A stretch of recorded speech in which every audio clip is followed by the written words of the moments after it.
we now turn to block 2. Our first presentation is from Jorge and Joe. Yeah. I'm going to call Jorge and Joe, and I hope I'm going to call you Jordan. Briefly about Jorge and Joe. Joe McReynolds is an urban studies scholar affiliated with Almazan Architecture Lab here, studying Tokyo's approach to urban development and how public policy shapes its urban fabric communities and subcultures. He is research editor and co-author of Emergent Tokyo, we will be hearing a bit about right now, I think, and has published in A&U. He also has a mysterious other life, and he is my colleague at Georgetown University on the rare occasion that we're both there. Jorge Almazan is our host, an architect based in Tokyo, associate professor here. After graduating from Architecture School of Polytechnic University of Madrid, Jorge obtained a PhD at Tokyo Institute of Technology. His research focuses on contemporary Japanese architecture and urbanism with a special focus on the role of public space and everyday life practices. And it's very exciting to see Joe and Jorge and everybody else's book, Emergent Tokyo, in both languages. And I'm going to set my timer for you. Okay. Will you forgive me if I set it at 15? Yeah. No, yeah, of course. Yes. Thank you. Okay. But I want to check if, Joe, are you there? Can you hear me?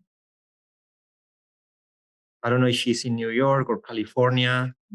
I don't know what time is it. Oh, now. I'm here. Oh, okay. You are still awake, huh? Okay. Yep.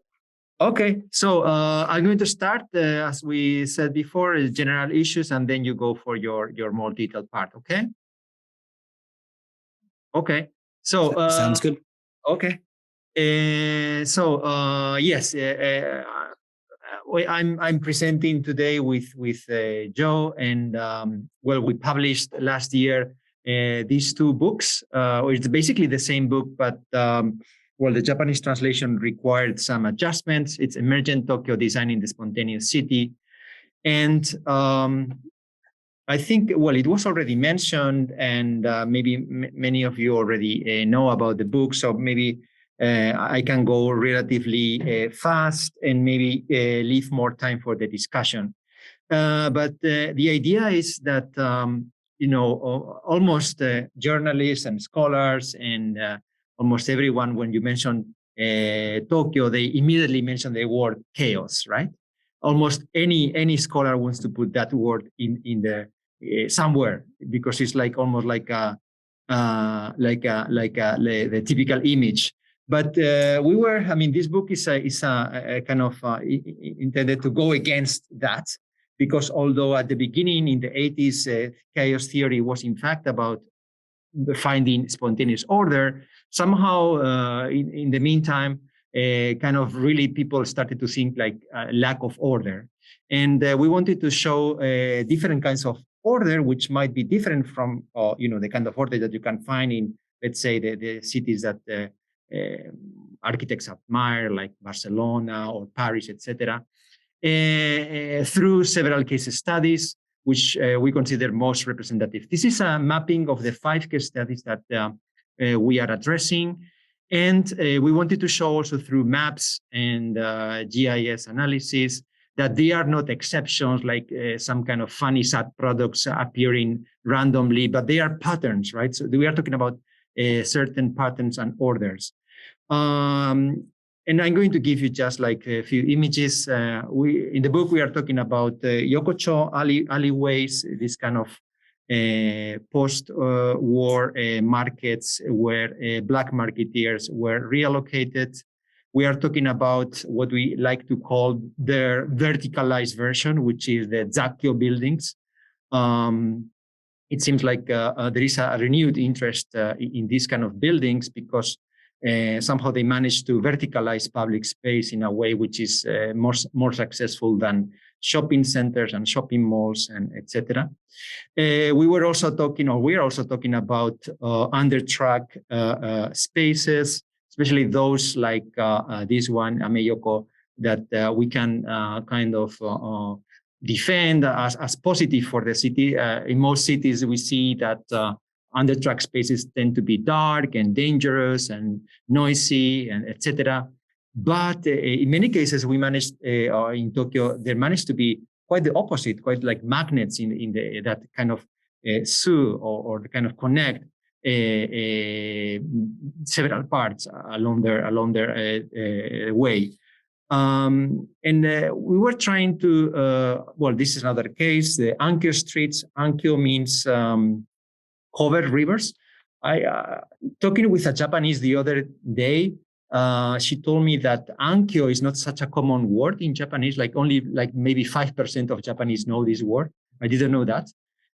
So I was always talking to like Ankyo, like super kind of obvious thing. What? So I think nobody was really understanding me until. So yeah, so now I discovered. So Ankyo is covered rivers, and especially those that were covered before the '64 Olympics, because they were like in a hurry, and they had to cover them, and they became streets, but they didn't need those streets by the end. And then citizens started and business associations, etc., started to use them in a more free way, in a more kind of as we say in the book, emergent, in this sense of spontaneous bottom-up kind of order. This is an example in Jiuaoka, very close to Tokodai. Maybe those from Tokodai, they go here every day. This is the fifth case, which is the dense low-rise neighborhoods that we can see all over around Tokyo. Well, my first impression when I came to Japan is that this was kind of failed urbanism. But once you start living there, and I've been living in this kind of texture, in this kind of fabrics for a long time, you see the qualities, and the book of course there are problems also, but the book tries to show the positive side too. So as Anastasia was mentioning, the books is also a kind of follows a genealogy of drawing, of expressing things graphically. We were trying to go beyond the object, and the challenge was beyond spaces and particular object, but how to make like cross sections of the city. The book contains like all kinds of graphic, like historical development, even very kind of tiring research, like going one building by building, seeing the development from the 50s to the recent years of how the changes, not only the shapes, but how the contents changed. And we can see that this is, for example, Yasukuni Street, close to Shinjuku, that they have this kind of flexibility, this kind of spontaneity that allows a kind of an organic development that very often in shopping malls we cannot find. And why this book? This book ends with a criticism of the kind of redevelopment that Jessica was talking about, which is this kind of monotonous repetition of skyscrapers and shopping malls that is happening all over. Now, to my surprise, there is a new regulation only for Tokyo called the Koen Machizukuri Jore, which is it's a specific regulation to make redevelopments in parks. So I'm really surprised. I mean, the government and the developers, of course, their next target is being a green space. And we are seeing like Miyashita Park, Jingu Gaien, and many others.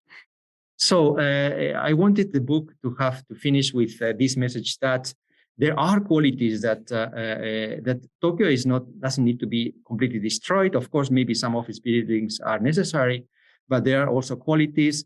And when we see the results of these redevelopments, they are not very satisfactory. These are some of these images that you can see after redevelopment, like these kind of blank spaces. I mean, William White will, of course, hate these spaces. This kind of criticism. This is what William White was criticizing in the 70s in New York.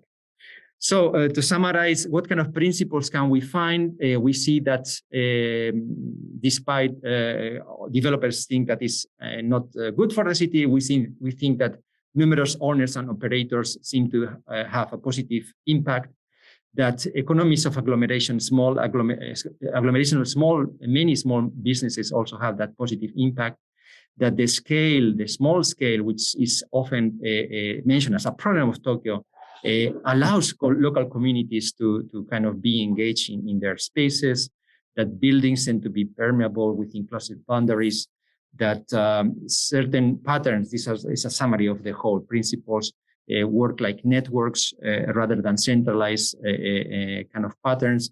And this, that the kind of Tokyo that we think it's interesting or could be kind of emphasized more is the kind of Tokyo that evolved from the pre-existing urban fabric in a bottom-up incremental way. And I think I can finish here. And now is your turn, Joe. Thank you, Jorge. And can I share my screen? I think so. Okay, let me see if it will work here. Let's see, share.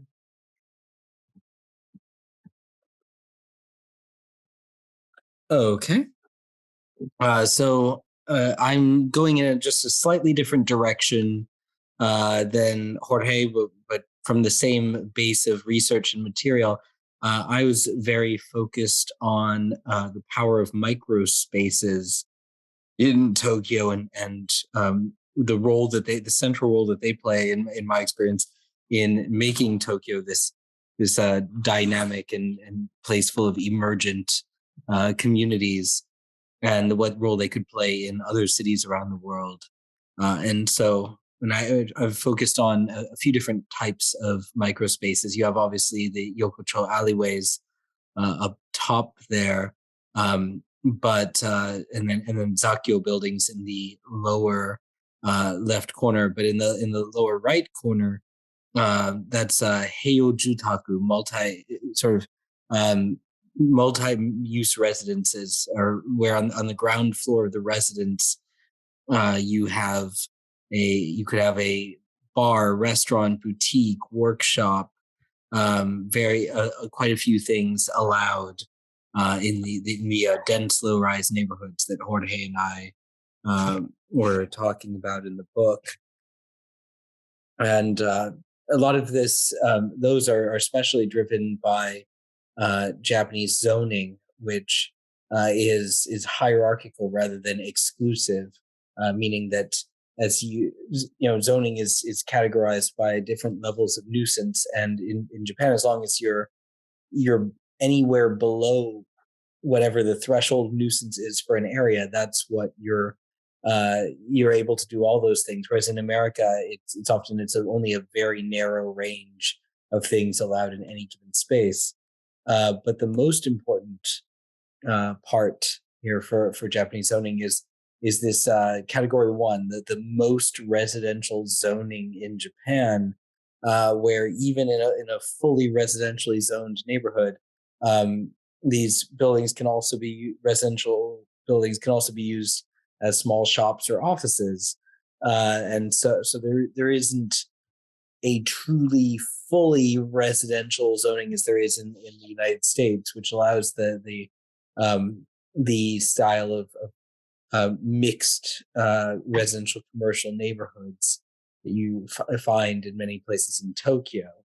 And so I became very focused on the flexible, adaptable micro spaces that result from these different phenomena in the city, because they can host a wide variety of interesting things, and understanding how they came to be, why they don't just convert into the most economically efficient form of the space.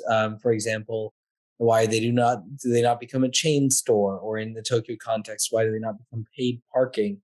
And are Yokocho alleyways, for example, or Zakyo buildings, are they accidents of a certain time and place historically that mean that they won't necessarily survive into the future? And so these are kind of animating questions for me, both with the book and then also a monograph with the Mercatus Center I did recently.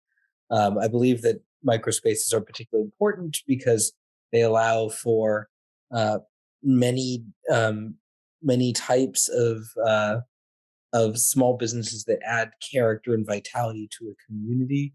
I'll just mention historical preservation here specifically. A lot of people talk about Tokyo as a city that's relatively poor in terms of historical preservation because there are not that many old buildings. I actually think of Tokyo as one of the best cities in the world for historic preservation, in the sense of older communities and rhythms of life still being plausible or being maintained.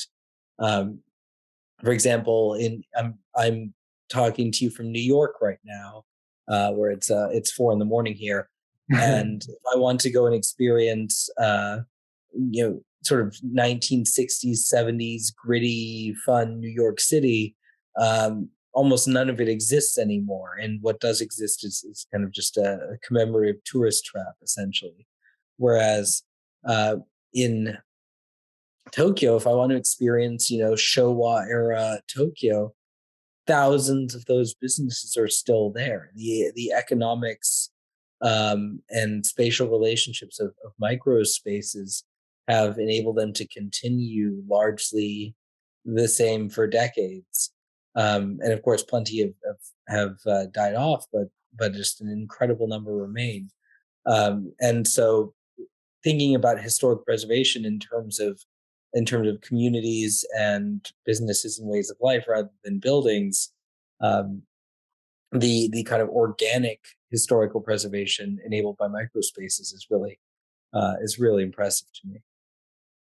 There's a huge range of factors that lead to there being so many microspaces in Tokyo. Everything from relative ease of liquor licenses compared to American cities, to inheritance and tax laws that at one point you had inheritance taxes as high as 50% to be paid in a lump sum upon the death of the patriarch, and so you had properties being sliced and diced and divided up to sell off part of it to pay inheritance taxes. Joe, sorry, yes, I think we have to summarize soon. We are, we are running out of time. Sorry. Here, so many different factors in Tokyo, some replicable in other places, some not. And I ran through a few of the specific factors for each of these types of microspaces here, but my overall takeaways are that Tokyo's microspace districts, the ones that have survived, are surprisingly resilient, and that they are not just a phenomenon of a unique historical past pattern in the post-World War II black markets and all that they continue to be created, especially through the zoning code and new multi-story housing construction. And so that there is both an interesting past here, but also a viable, sustainable model for the present and future. And with that, I think, we'll take it to questions. Okay, thank you. Thank you very much, Joe and Jorge, and I'm sorry to have made you rush on such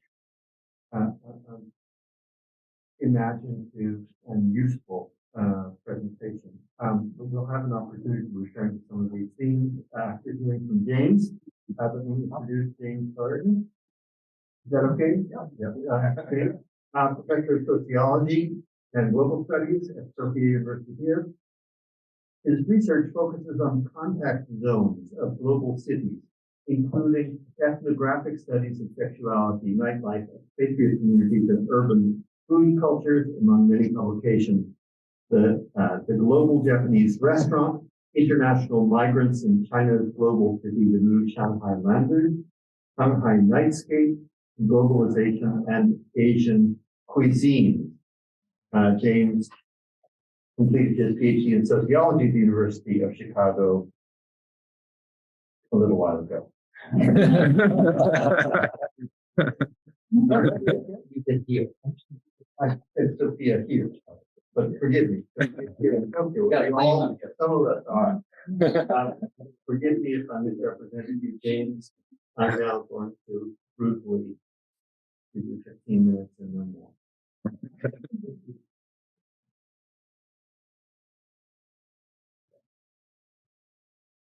So I'm going to share my screen.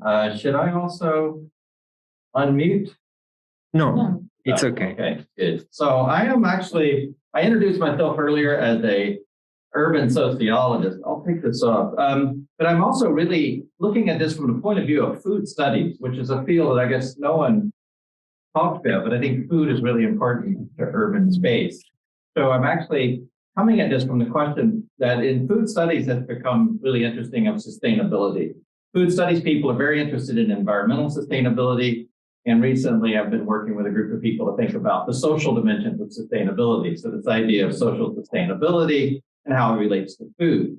Food is usually treated as the object of sustainability discourse. And here I'm thinking about flipping that and thinking about food as this part of the social infrastructure of sustainability, which brings us to urban studies. So social sustainability has a lot to do with physical space, with urban design, and also with the idea of social infrastructure.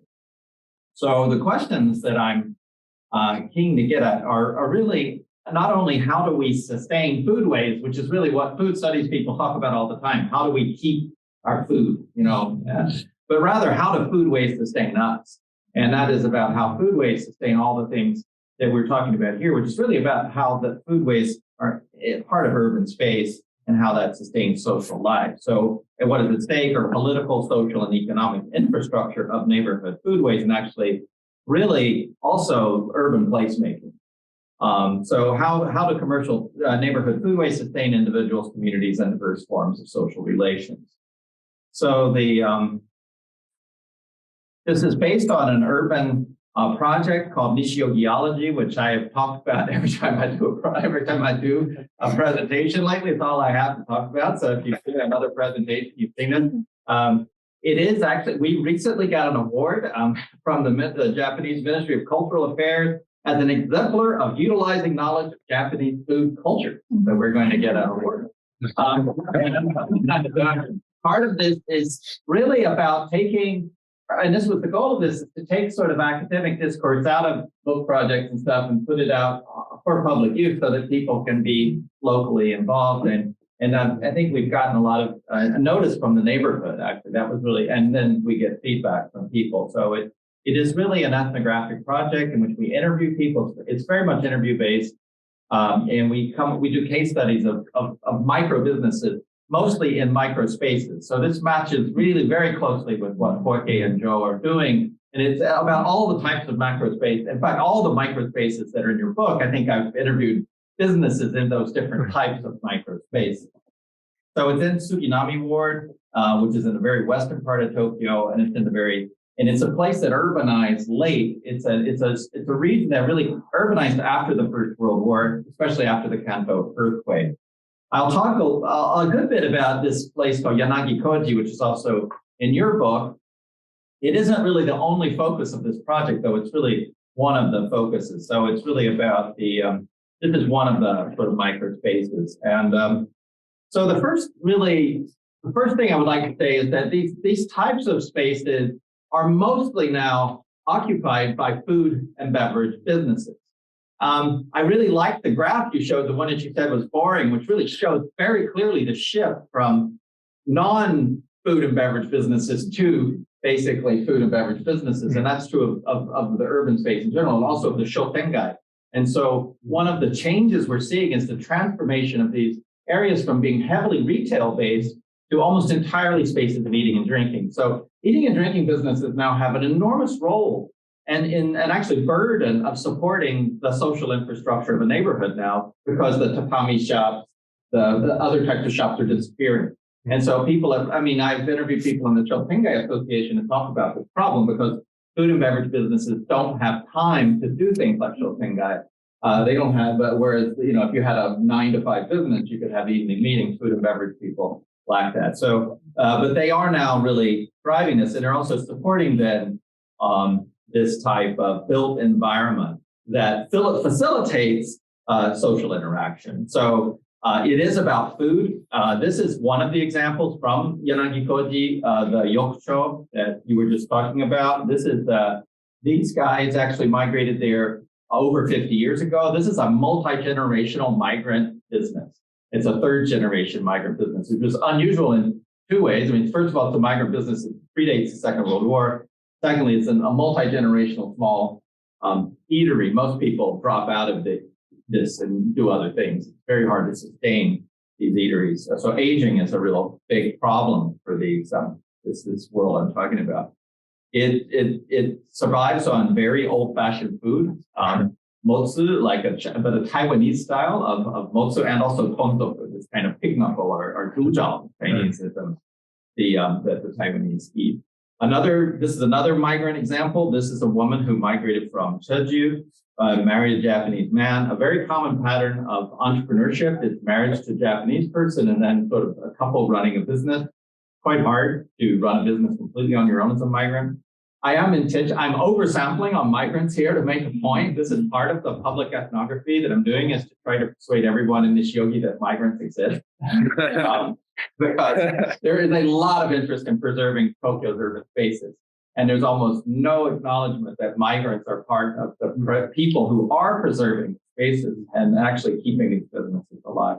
So this is not only are they there doing Korean food, they're actually creating a community. So they will actually even take their customers to Jeju Island. These are not thin social relations, but quite thick social relations. People get to know each other. They sort of hang together over long periods of time. So there's a lot of ephemeral sociability in this space, but also very thick social capital. This is another example, maybe just of another very pointed one, because this is a very typical Japanese space. If you went to Yanagi-koji, you'd say, that's a very Japanese izakaya. It's run by a woman from Kwonshan, who speaks Kwonshan-hwa, which is a local dialect of Jiangsu province. And she serves rafte, this very traditional Okinawan dish. But actually what she really serves is hong shao rou, a very typical Jiangsu dish that looks like rafte, tastes like rafte. And if you don't know what you're eating, you don't realize that you're actually eating Chinese rafte, but it's very good and I love it. And it's preserving then this type of nightlife space. So I don't want to get into a lot of the details, but this is the kind of image of conviviality. And these people, this was a good example of a club at a business that survived COVID by cheating. So they would get their subvention from the government, put down the blinds, and let all the regulars in the back. Everyone had their little bubble together to survive COVID for 2 years. This is how these businesses sustain themselves through social capital, through having very dense ties with regulars. There are lots of lots of irregular customers, but the regulars are very important for these businesses. This allowed these folks to mobilize the community during COVID to sustain their businesses. And one of the things they did, a lot of people were taking very seriously social distancing and stuff like that. Some of them didn't. This was controversial, by the way. I don't want to totally make a joke out of it. There were people that really did not like businesses cheating, and there were businesses that really tried to do things like, let's do social distancing, let's have socially responsible consumption, let's organize takeout. These were customers who did this to support the businesses.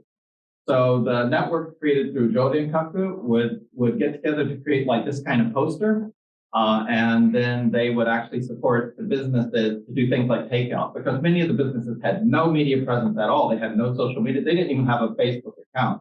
So they actually did a lot to support these micro businesses to keep them going. So this was just one example, this type of poster. And of course, as I said, there were many different reactions. Some people really supported social distancing and takeout. Other people, cheated and had their little businesses in the back. So it wasn't all a unified front. The other type of social capital that's very important for sustaining the community is political capital, political activism. Restaurants are an important base for the types of community activism that you're talking about in like your presentation, at least in this very micro setting. So you can't really organize these meetings at a Starbucks, but this guy is a very lefty cafe owner. He's sort of a Trotskyist cafe owner, and he he supports this group called Nishiogi Apiru, which is really closely associated with the Koenji group that's also been against development in Koenji. And this is the group that's been strongly against redevelopment in Nishiogi. And he's one of the main organizers. And they meet at his restaurant. One of the people that regularly meets there, and I actually got to talk to her there, is the new mayor of Suginami-ku, who likes to hang out there because he allows smoking. I learned her pattern. She goes to all the smoking restaurants. They also organized the protests that really were the anti. So they were organized at his restaurant. They had a lot of interesting things. They had a moving izakaya, which was a great thing. It's one of the reasons I was really enthusiastic about this protest. You can go and drink Taiwan beer, which is also an interesting. The connection to Taiwan had a Chinese dragon. So there was a sort of multicultural theme, which I think is largely absent from this sort of activism in the neighborhood, but was present there. So I found that really encouraging. And actually, Satoko, the mayor now, the Kucho, is also very supportive of foreigners being a presence in Suginami-ku. So there is some movement on this issue that has been really part of what Nishiogiology is. So my point here is that the restaurants, as businesses, as micro businesses, are not just there as places of entertainment, but the kinds of activities that they allow for actually have a real impact on sustaining the larger macro environment that keeps them there. And it's really the independent nature of these where you have very small scale ownership. So one of the factors that I would identify as being part of the social infrastructure are one, the human scale built environment, about which I think Jorge and Joe's work is so really explicit and very detailed, and I don't have that level of granular, analysis, but it really is about those spaces as human scale architecture, but also I agree as heritage spaces, as spaces that preserve layers of urban history. The other though is as really because they're cheap and run down and not well kept, they're also cheap rent. So some of the spaces, some of the micro entrepreneurs I'm talking to rent for nanama in a month. They are working class people. Like one of the ladies who I've spent a lot of time with, she also is a house cleaner. So these are not at all well-off entrepreneurs. These are people who have very, very low levels of resources, but these allow you as entry-level spots to be your own business person. That will disappear with redevelopment. Completely, there's no way they could ever come in. The other thing is as community social spaces, places where you build social capital and political capital. So if I really wanted to, I did a graph. I'll just put it all out at once because I can't really, it sort of blew up. But basically the idea is that I think there are several factors, the built environment, independent ownership. Actually, another factor is meaningful work. When we think about what really keeps these these places provide not just work, but jobs that people can conceptualize as being an actual shokunin type job. And why do they conceptualize it that way? Because their customers recognize them that way face to face on a daily basis and say, oh, wow, that's very good. So there's really there's a real social relationship that affirms the labor of people who are really doing working class work, very low wage. It's not these are very subsistence businesses. This is not capitalist. It's sort of a non-capitalist market economy. And these are urban third spaces for the customers, but I think not just a sort of way station between work and home, but actually for some people, really a space of dense social interactions and I didn't say much about it here, but also sort of therapeutic spaces for a lot of people who are very socially isolated in Tokyo. So some of the people during COVID, one of the bars they talked about, he said, this is the only place I go every week, the only people I talk to every week. If I didn't have this, he was really desperate. I mean, it was it. So I think that those are also the kinds of things that these spaces do. What is hurting them is urban redevelopment. I think aging is the single biggest factor, though. Aging is destroying these spaces because younger people are not picking up these businesses at a high rate. The only way that these businesses will survive is through migration. It's traditionally the way they survive. When you look at who runs businesses in Nishiokuba, they're all migrants. They're all migrants from Tohoku, Niigata, everywhere from outside of Tokyo. And now they are migrants from Bangladesh, from Korea, from new places. So I think we need to really think of migrants as part of the ecology of the ongoing and permanent movement of people into the city. And now it's coming from outside of Japan. And I think that's the thing I think people have been very slow to recognize in talking about the neighborhood, in my view. So I would, that's sort of the main point. So I think that political mobilization is necessary and helpful, right? But I think these other factors are probably bigger. And if we don't think a little bit about immigration when we're looking at these topics of urban studies, I think we're missing a big point. So that's the website, and thank you.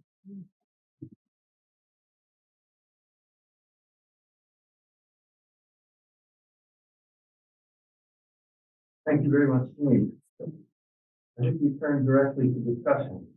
How are we doing time? Well, Yeah. Can we go for about a half an hour? Yeah, no problem. Excellent.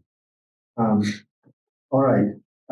Well, then the floor once again is open for questions or comments. Please try and make them succinct so that we have the opportunity to hear from lots of people. And the easiest for me is, James, could you unshare? Oh, yeah. You're right. Hang on just a sec, Christian. I'd like to give people online a moment to mull, and then I'll turn to you.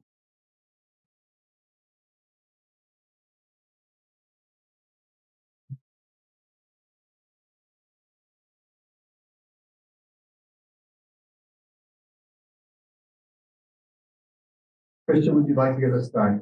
Yeah, thank you. Wonderful presentation, James. Thank you very much. Jorge as well, and Jorge. Excellent. Yeah, it's more a comment, a short comment, adding to what James was presenting. I'm seeing this as well in the field of placemaking happening, that a lot is now happening in social entrepreneurialism businesses, actually. So a lot of debates, good policy, deep debates about politics and so forth, and actually migrating into these businesses, into the private sphere somehow. So almost kind of Habermasification somehow just along in these kind of private settings, where then these kind of counter publics are nourished, waiting to eke out to change the game. And so, I just wanted to say that I'm in my field, I'm observing related things, of course, different because the ecosystems might work differently depending on the kind of business as well. So we better be very precise, I guess. But I'm very encouraged to see that you're doing such very related work. Thank you very much. I see Kim Tompkins, please. Yes. So I just want to say I was fascinated by all those presentations, and I don't know what the ultimate work product of this group or this process is, but I'd be very interested in whether there's any existing or ongoing work that's being done to look at how some of the conditions that you all described that exist in Tokyo might be replicated by looking at zoning and legal and regulatory and other kinds of actions in certainly in U.S. cities. Joe, I saw the reference to a podcast where you were in that talks about how in so many other places cities have become successful and the smaller independent businesses are getting shut out. And I've long felt that there's an intersection of the inflexibility of zoning, and then during COVID, when there was suddenly a loosening of restrictions, all kinds of restrictions on smaller businesses, but also some contemplation of the notion that people working from home could be not just people connecting through Zoom with some large employer, but engaging in their own businesses at home, and how there's still so many restrictions on people being able to start their own micro business, whether it's food or otherwise, in zoning code, certainly in New York and in most places in the US.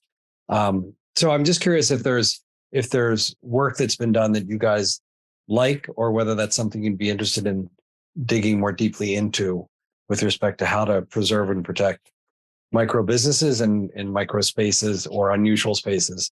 I've also long been fascinated by the nature of vertical retail in Tokyo, and thinking that that's a way to reduce the cost of entry for small entrepreneurs in other cities. Okay. I don't know if Joe, if you want to, since you mentioned.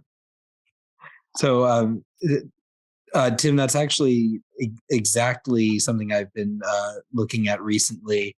In December, I was in London actually meeting with city planners for City of London, talking about possibilities there. But is more generally, I do think that there are a lot of opportunities to create through a different path than how it happened in Tokyo, but to create some of the conditions that would allow for more micro business to thrive, and especially now that I'm living in Park Slope in Brooklyn, been doing a lot of work on New York specifically. I thought you might also be up here at 4:30 in the morning as well, but then I'm seeing now I think that's an Appa hotel, so maybe you're in Japan at the moment. Made the smarter choice. But yes, I'm very focused on how to allow for more of this micro business dynamism in American contexts, and we should definitely talk more about that offline. Absolutely, and I co-teach a course at NYU with a new member of the City Planning Commission who would be very interested in the things you're talking about.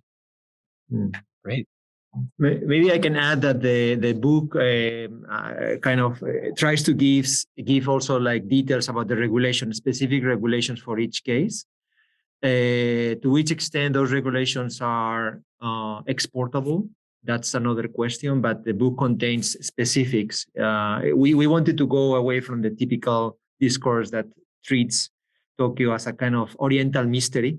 And we give like data and regulations and so on. But yeah, maybe a more systematic comparative research would be very, very interesting, I think. Yeah. I like the idea that we can start now in the next stage to talk about exporting Tokyo's emergence. I think they're really important conversations we have internationally, not just with the US. I wanted to ask a question, if I could, that I think links back to Christian and Anastasia's presentation and takes you in the other direction, which is to ask Joe and Jorge and the team to talk about methodology a bit. Mm-hmm. Does the kind of micro ethnography and new forms of graphic representation of actual placement in space that emerges from chronological tradition, or William White for that matter? The photo you have of White, there he is on the street corner, like taking notes while looking at the city, right? Mm. Was that part of the methodology here in Emergent Tokyo, or was it unnecessary? Well, I think it was necessary because by the end there are like many things that we needed to check in the field by observing and also interviewing. So I think it's a mixture of historical research, like old maps, also checking like old archives in the city halls or in the ward offices, observation, on-site measurements. It's a kind of mixed. But we wanted to kind of show that somehow the spaces that we are showing, and I think that James' presentation was like really very, very well connected. There is a kind of coherence between the space and the behavior. There is a kind of balance that somehow has happened, and probably this kind of small scale helps. This adaptability, many of the buildings are wooden buildings, so it's very easy to adapt them, to DIY, kind of change them. So there are like many factors that kind of create a coherence between, I mean, social spatial coherence, if we want to say it like in academic kind of way. So I think it's very important, this tradition. I was very happy that you put the book in the genealogy of course, that genealogy. But I think we also kind of added other viewpoints also. For example, this open criticism of these mega redevelopments is something that I have never seen in by architects. And the reaction that I saw from many architects is like, all of us, we were thinking the same. But maybe it was difficult for us to express it or something like that. So I think somehow these observational studies, I saw that somehow they tend sometimes to art, more like an artistic approach, which is very powerful. But how about using it in an open way, like as a way for openly criticizing actual phenomena? That's maybe something that I wanted to add. I think. Thank you for linking also to the genealogy. They are not mapped by theme, the observations, and also within the same mapping is Street Observation Society, which is a kind of group that used the mapping to advocate for keeping the non-capitalist, non-consumerist activities in the city, like documenting things that are non-monumental and they're just about being in the city without paying money. So in that sense, they were also very openly criticizing the developments that were happening at that moment. And I think you come from the future to connect with these kids and from the actual results and how they are manifest in space.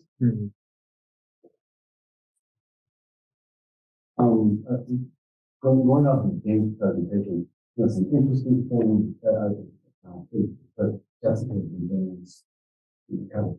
James's section in his thing about activists, and we don't hear about anything about the issues. We don't hear about, all of your stuff is about here's an activist and here's the ideology that they have or the goal that they have. And that's one way to define the activist. And that's how social movement theory defines it. It's a very different way. And he could explain the ideology, but even if he did, that might miss it. Right? Because there's embeddedness of the activists. A lot of times activists are more interested in my connection to us as activists and creating a community.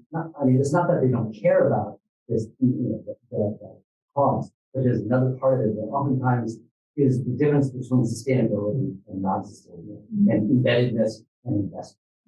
So it's just an interesting thing. I'd like to ask Joe and Kristen to contrast your microspace experience. James gives us a very specific kind of microspace. You guys have both, Joe and Kristen, have talked about microspaces in Sophia, right? What are the differences? Because I think we want to also see the diversity of them. And both of you guys kind of intimated that. It would be an interesting thing to see anything that won't come up. I think, that's what I just mentioned the word the sites, but it really matters. Gembani had a cheeky to melt into it. And I think this is a point many of these people actually lived in Setagaya at that period of time as well. And they still live here. Hayashi-san and Tomita-san and so forth. We see this also in Chiki Sose and in regional regeneration, that people who are serious about it, they move and they melt in and they take part in the Fujinkai and the Koronenokai and all of that to really be there and then roll out what they want to change slowly from being embedded in the community.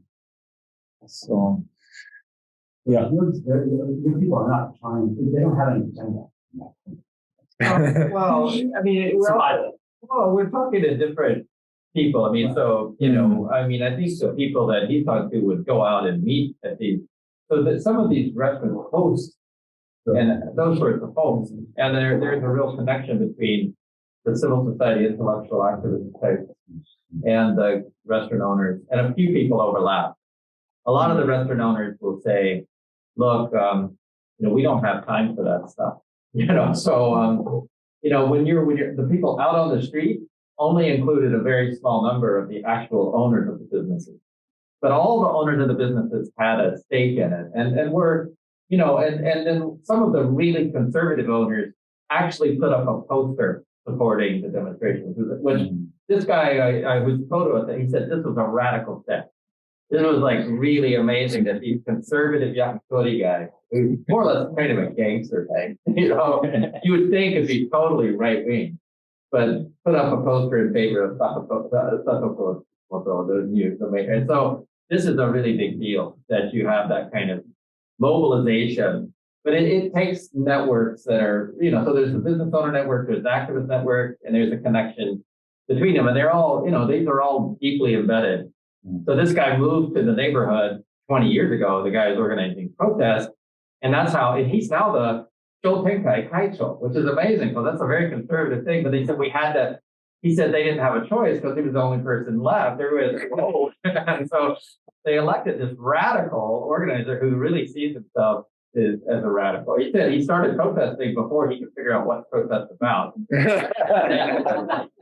And then he would then just attack it. So it started out with the anti-nuclear stuff and he just whatever. And so when these people found the main issue is this road enlargement, the redevelopment plan, they found him and said, "Oh, he knows how to do his protesting." So he had this operational knowledge.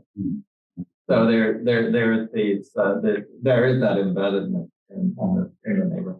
Just one quick follow up on that. I think for those of us who have read When Life of Great American Cities, 1961, this is what Jane Jacobs writes about, this kind of very diverse networks, citywide networks, district-wide networks, street and everyday networks. And all of them are necessary in order to mobilize and bring people together. It's quite interesting. Yeah. Right. One of the places in the neighborhood organized a movie theater because the movie theaters had disappeared. And one of the first films they showed was the documentary about Jane Jacobs. And it was really popular. So there was a real, everyone was quite happy to see that and connect with her. That's beautiful. If maybe there are no questions, I would like to bring something to the table, which is like, all the spaces that, in Nishio-Ikubo, and I think everyone loves those spaces. But we are seeing that they are disappearing. And somehow we defend them because they are emergent, spontaneous, like human scale. They are not really being designed in a hard way. But that the same kind of, not exactly the same, but again, with kind of letting market forces and letting in a society develop their own forces, we see that they disappear. So I always find myself in this kind of contradiction between we like them because they are spontaneous, right?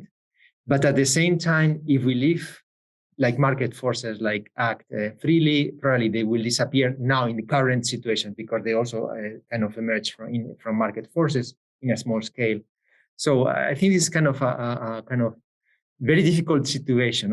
What kind of regulation, what kind of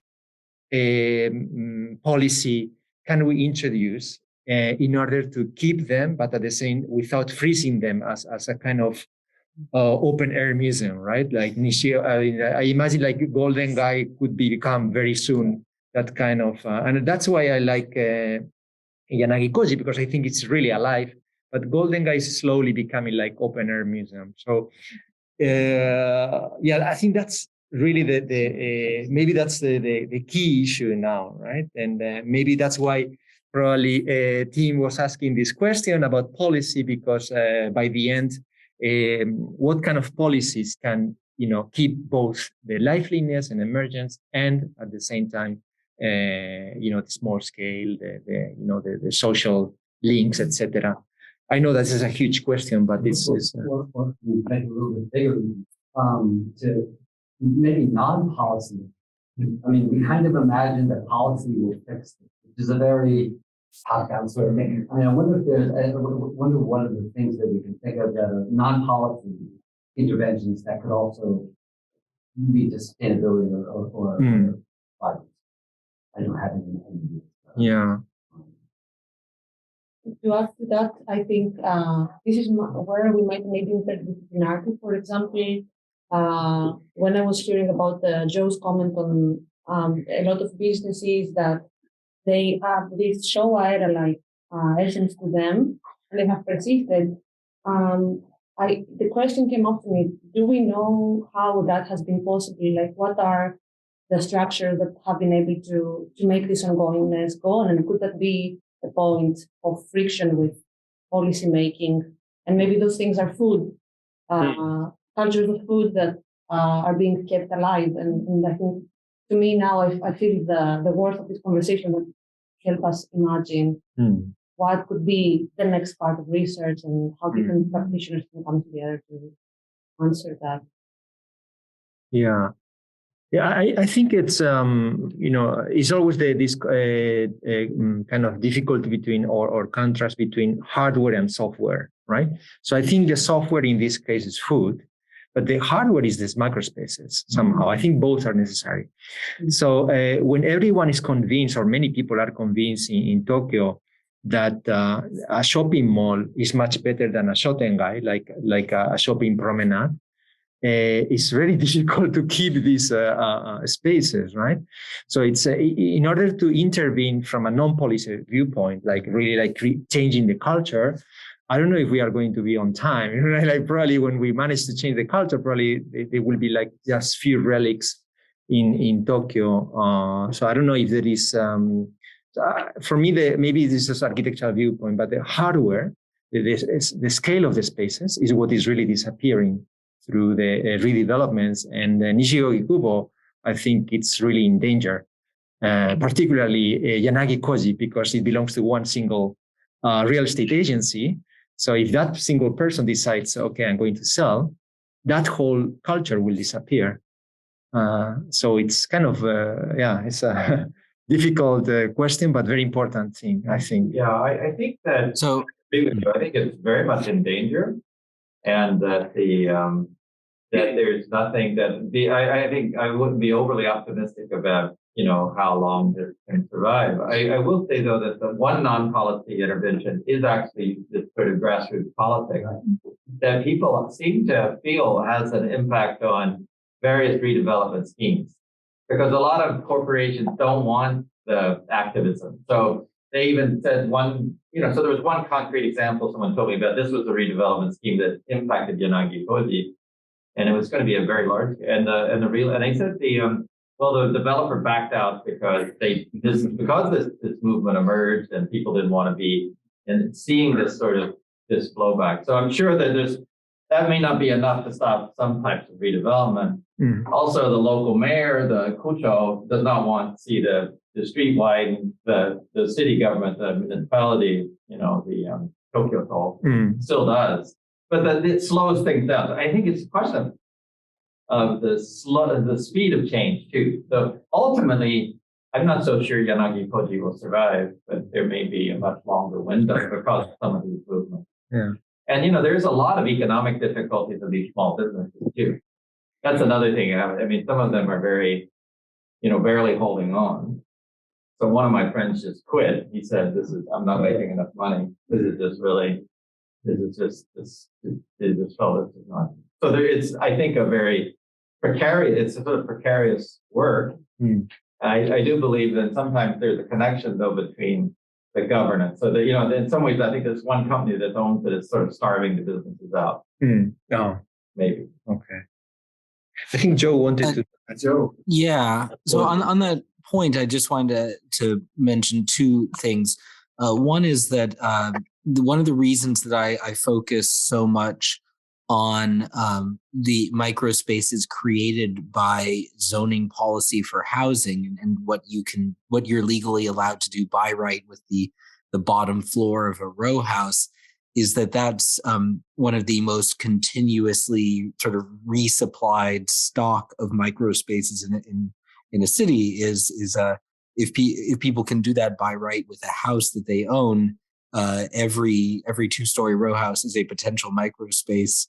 If the owner, resident wills it, and they might not be the one enacting it themselves. They might be an older person who likes having some, young whippersnappers doing something interesting on the bottom floor of their space.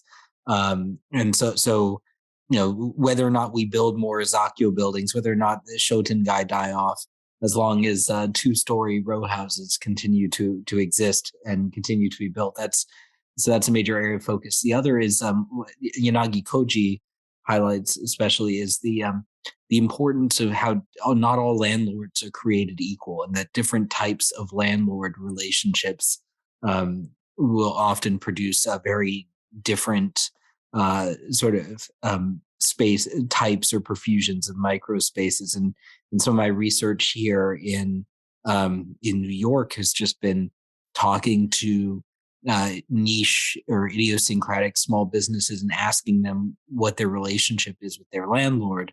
And oftentimes it's a co-op, or the family bought the building decades ago, or those kinds of unusual things, versus we are just a line item on a spreadsheet to a larger real estate management company, and so that's something. When you contrast Nishi-Okikubo with a neighborhood like Kyojima in Sumida Ward, where you have a more diversity of landlords for some of the micro spaces and Shotengai spaces of the neighborhood, and that seems to be definitely a source of resilience, is that diversification and less professionalization of the neighborhood's landlord class.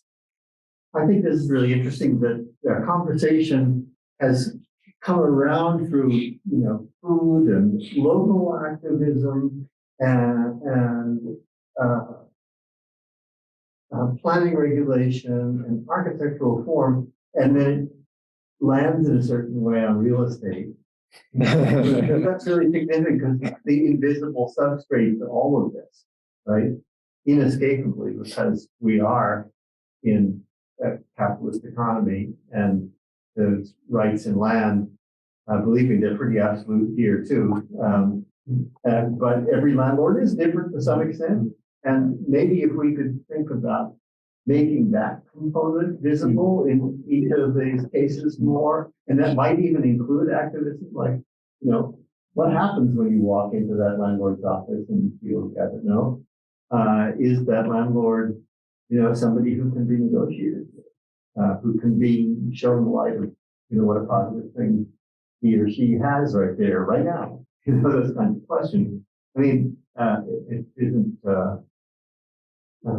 the same as finding policy solutions that transfer everywhere, but it might be part of the job that hasn't been brought to light sufficiently. I'm happy to hear that Joe is pursuing it in part both.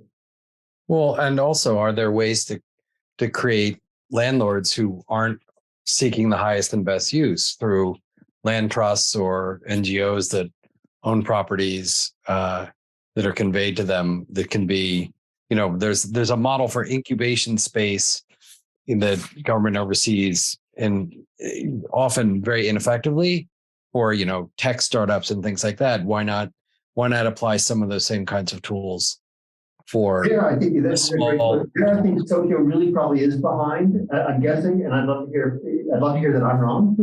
But I think that the positive effects we're seeing above the ground are accidental results rather than any intentional results of property law. And now thinking about how certain accidental results of property law can be turned into positive intent, policy intentions would be the next step, because I don't think that things like land trusts are playing any role in these microspaces. Maybe they will in the future. Well, I think well, I think, Joe, you also know it. The yokocho, sometimes the land property is collectivized in some cases. So it depends on the case. And for example, in Shibuya, Nombe Yokocho, yeah. Nombe Yokocho in Shibuya, which is surrounded by skyscrapers now. In that case, it's a kind of maybe something similar to what you were mentioning, Tim, like a group of people who have certain vision and they kind of share the land and they have certain rules. Not everyone can join. So it's a kind of collectivized land ownership. And therefore, it's very difficult to redevelop that area because, yeah. So I think there are like some, but again, this is kind of not, I don't think it's so systematic in Yokocho. So you have many cases. But I think, yeah, there is something like that, like also happening. More often, I think historically what's happened is a combination of things that tenants' rights are actually relatively strong. And also there are a lot of landlords who don't like a public fight. And so people have managed to stay in place. That land became property became hyper subdivided in the early years after World War II. And we have the legacies of that still. And it'd be exciting to learn of more cases. I can forgive my ignorance about the Shibuya case, but more cases like this. If they found along the way how to collectivize on their own, that would be terrific. I don't think that government has done a lot of encouragement of that. It really deserves more exploration. Yeah. If I may say, I think what the work of Jorge and Joe are doing is they are providing very precious information. And it goes a bit back to what Jessica mentioned about opaqueness, to understand what is the substrate onto which architecture and planning and design needs to operate within. And in that case, what about the invisible architectures that it's not the containers, but all those things that kind of limit our behavior and what are the boundaries of what architects, planners, and designers can do. But also on a positive tone, like the work of Jorge and Joe, and also the works of other architects. They are looking into expanding what is a site for architecture. And I'll just share very quickly my screen and finish with that. This is from my ongoing doctoral research on invisible architectures. Sorry. And I have a case study grouping of food as social construct. And I have architectural projects where from 51 and 40, where they're making a master plan. So it's called Soil and People, the common table. And they're basically imagining a master plan for 2050, including architects, urbanists, and ecologists, centered around food production and aiming for carbon negative by 2050. But to do that master plan, they need to go very deep into what is the existing situation of the foodways that Professor James mentioned, or case studies of dying cultures of food in Bali, and architects taking part into visualizing those things. And I think, yeah, this might be a good connection, at least for me, and yeah, for this presentation. I feel like we're extending the boundaries of architecture in a lot of different directions. Yeah. I see that we've reached the hour of 7 o'clock. Do we need to wrap up? Well, we have, I think so. Yeah, we can maybe, because we have to organize some things. And so, yeah, I think if there are no more questions, I think we can wrap up.